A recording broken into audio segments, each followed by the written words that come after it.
पश्चिम विदर्भातील महत्त्वाचं शहर असलेल्या अमरावती येथील बेलोरा विमानतळावरून महिना अखेरीस विमान सेवेला प्रारंभ होईल। अमरावतीकरांची हवाई वाहतुकीची प्रतीक्षा आता संपली असून 31 मार्चला अमरावती विमानतळावरून विमानाची पहिली झेप घेतली जाणार आहे। होळीच्या पूर्वसंध्येला राज्याचे मुख्यमंत्री देवेंद्र फडणवीस यांनी अमरावती विमानतळाला DGCA ने एअरड्रोम परवाना दिला असल्याची गुड न्यूज दिली। चला तर मग जाणून घेऊयात या विमानतळाविषयी आणि अमरावतीकरांना होणाऱ्या विमानतळाच्या फायद्याविषयी आजच्या व्हिडिओतून। नमस्कार, महा MTV मध्ये आपलं स्वागत। मी गायत्री श्रीगोंदेकर आणि कॅमेरावर आहेत साक्षात सावंत। अमरावती विमानतळ हे बेलोरा विमानतळ म्हणूनही ओळखलं जातं। अमरावती येथे 1992 मध्ये विमानतळाची स्थापना करण्यात आली होती। शहरापासून सुमारे 15 किलोमीटरवर डॉक्टर पंजाबराव देशमुख बेलोरा विमानतळ सध्या उभं आहे। सुरुवातीपासूनच या विमानतळावरून विमान सेवा नव्हती। देशांतर्गत विमान प्रवास करायचा म्हटलं तर अमरावतीकरांना नागपूरला जावं लागत होतं। अमरावती पासून सुमारे 100 किलोमीटरवर असलेल्या अकोला येथेही एअरपोर्ट अथॉरिटी ऑफ इंडियाचं विमानतळ आहे, परंतु येथूनही विमान सेवा नाही। त्यामुळे नागपूर हाच पर्याय अमरावतीकरांपुढे होता। परिणामी बेलोरा येथून विमान सेवा सुरू करण्याची मागणी सातत्याने जोर धरत होती। अखेरीस राज्य सरकारचा पाठपुरावा व केंद्र सरकारचं भरीव सहकार्यामुळे हे विमानतळ पूर्ण झालं आहे। हे विमानतळ पूर्ण क्षमतेने कार्यरत झाल्यानंतर विदर्भात नागपूर आणि गोंदिया पाठोपाठ हे तिसरं व्यावसायिक वापरासाठीचं विमानतळ ठरेल। राज्य सरकारच्या महाराष्ट्र विमानतळ विकास कंपनीनं परवाना आवश्यकता पूर्ण करण्यासाठी विस्तारित धावपट्टी आणि इतर सुधारणांसह विमानतळाचं नूतनीकरण पूर्ण केलं।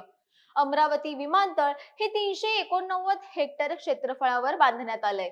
या विमानतळावरची धावपट्टी 1850 मीटर लांबीची असून तिची रुंदी 45 मीटर इतकी आहे। या विमानतळावर टर्मिनसची इमारत ही 2600 चौरस मीटर जमिनीवर विस्तारण्यात आलेली आहे। विमानतळासाठी टॅक्सीवे हा 163 बाय 18 मीटर आकाराचा असून एप्रन 100 बाय 110 मीटर इतका आहे। याच ठिकाणी महाराष्ट्र विमानतळ विकास कंपनी एअर इंडियाच्या सहकार्याने दक्षिण आशियातील सर्वात मोठी हवाई प्रशिक्षण संस्था स्थापन करणार आहे। ही प्रशिक्षण संस्था विद्यार्थ्यांसाठी 10 एकरांवर अत्याधुनिक पद्धतीने विकसित केली जाईल, ज्यामध्ये डिजिटल सक्षम वर्ग, जागतिक शैक्षणिक मानांकनासह सुसज्ज वसतिगृह, एक डिजिटल ऑपरेशन सेंटर आणि ऑपरेशनल कार्यक्षमता वाढवण्यासाठी देखभाल सुविधा असतील। इच्छुक वैमानिकांना कुशल वैमानिक बनवण्याचं त्यांचं स्वप्न पूर्ण करण्याच्या दिशेने प्रवास सुरू करण्यास सक्षम असं हे प्रशिक्षण केंद्र असेल। यामुळे विमान वाहतूक क्षेत्रात 3000हून अधिक नोकऱ्या निर्माण होऊन या प्रदेशाचा विकास होईल। आगामी 1 ते 2 वर्षात अनेक लोक अमरावतीमध्ये प्रशिक्षित वैमानिकांनी उडवलेल्या विमानांनी उड्डाण करतील। अमरावती विमानतळाला DGCA ने एअरड्रोम परवाना दिला आहे, ज्यामुळे ते अधिकृतपणे परवानाधारक प्रादेशिक कनेक्टिव्हिटी स्कीम विमानतळ म्हणून घोषित झालं आहे। यामुळे अमरावतीत वाढीव हवाई कनेक्टिव्हिटी, आर्थिक वाढ, पर्यटन आणि विकासाच्या संधींसाठी एका नव्या युगाची सुरुवात झाली आहे, अशी माहिती आणि असा आशावाद मुख्यमंत्री देवेंद्र फडणवीस यांनी व्यक्त केला आहे।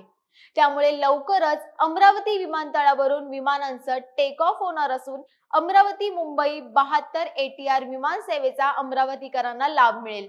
या विमानतळावरून अलायन्स एअरची मुंबई अमरावती मुंबई विमान सेवा सुरू होईल। सुरुवातीला आठवड्यातून 3 वेळा ही विमान सेवा असणार आहे।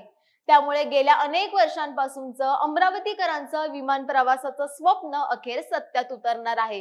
हा संपूर्ण विषय तुम्हाला कसा वाटला ते आम्हाला कमेंट बॉक्समध्ये नक्की कळवा।